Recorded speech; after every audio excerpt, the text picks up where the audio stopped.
I'm here with Dan Rhatigan. Dan, could you tell us a little bit about what you do? I'm the Senior Manager of Adobe Type, which means that I manage a team of very smart and talented people, and I stay out of their way and try to help them get things done. Sounds awesome. So yesterday you had your presentation. Could you tell us a little bit about what you hope people took away from the presentation?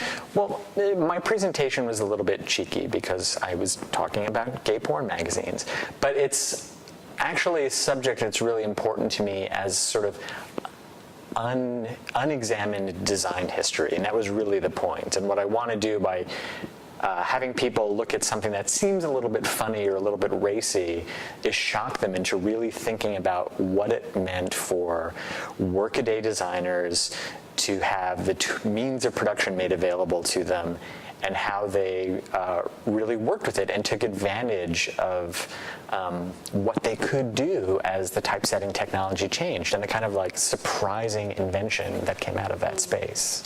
Yeah, I thought it was really interesting the way that you spoke about this as a kind of social history. Mm-hmm. And I think that's something in type history that we don't have enough of, these stories beyond the kind of fine printing. Yeah.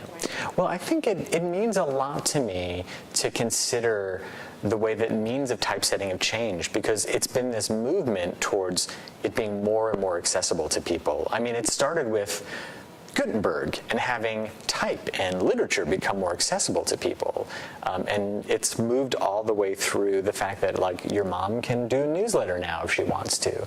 I've been looking a lot at like sort of Letraset in this period of phototype and press type, of where really the middleman started to become eliminated from type and design, like moving away from what type shops would do to what regular people could do, which is really significant. It made so many kinds of cultural movements possible, which is huge to me. Right. And something that we kind of forget sometimes. Yeah, absolutely. So this is not your first ATypI. No.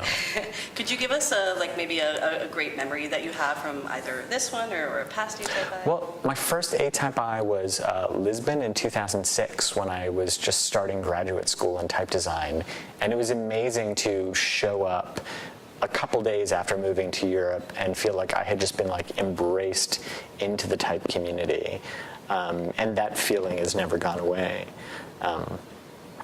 My most significant ATypI memory, though, was probably last year in Poland, which I was not in attendance, but I found out with the announcement of variable fonts what my full-time job was going to become a few days later when I started at Adobe. That's awesome.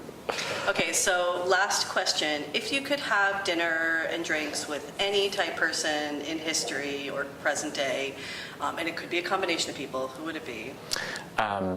I have a feeling that like Roger Excavon would host a really great party. Dwiggins would probably have the best jokes to tell at that party.